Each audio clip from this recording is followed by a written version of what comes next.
وسلم.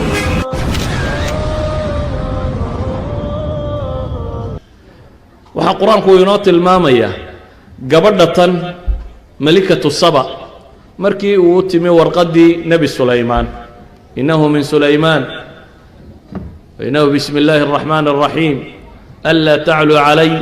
waatunii muslimiin waraaqday ku qoray ha kibrina idinkoo muslima ii kaalaya gabadhatani waxay ka fakertay bal siday ula dhaqmi lahayd dabeetana waxay la tashatay dadkii talaqabeenka iyada u ahaa qoladii talaqabeenka u ahayd waxay dhahdeen waanu xoog weynay cid walbana waanu iska celin karnaa arrintana adaanu kuu daynay go-aanka gaadh islaan caqli badan bay ahayd oo go-aan bay gaadhay ah bal inay itixaanto sulaymaan inuu nin wax islaaxinaya yahay iyo nin adduunyo doona inuu yahay adduunyo doonku bay tidhi ina almuluuka idaa dakhaluu qaryatan afsaduuha wajacaluu acizata ahliha dillah wakadalika yafcaluun marka waxaan tasgaraynaa bay le waxaan itixaamaynaa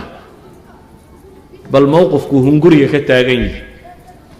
waxay tidhi adduun baynu u diraynaa innii mursilatun bihadiya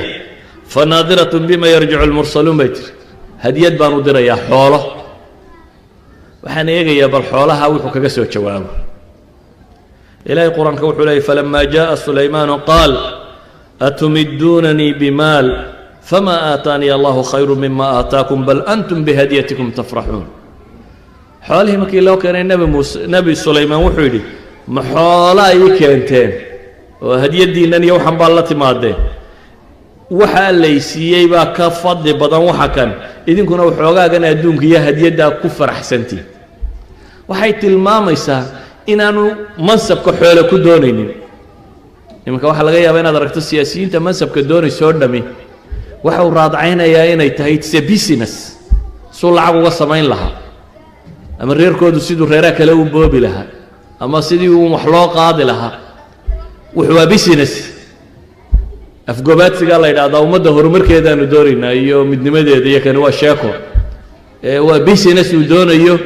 inuu waxna boobo waxna dhaco waxna helo lacagna u qaato amaa tan qur-aanku uu ka warramay waxa ay tilmaamaysaa inaanay rabin adduun waxay madaxnimada u hayeenna inaanay adduun ku qaadanaynin waxaa qisada nebi sulaymaan ka mid ah oo rabbi subxaanaه wa tacaala uu ka warramaya nebi sulaymaan oo u baahday carshigii balqiis in la soo qaado dabeetana koox hortiisa joogta ay ishayso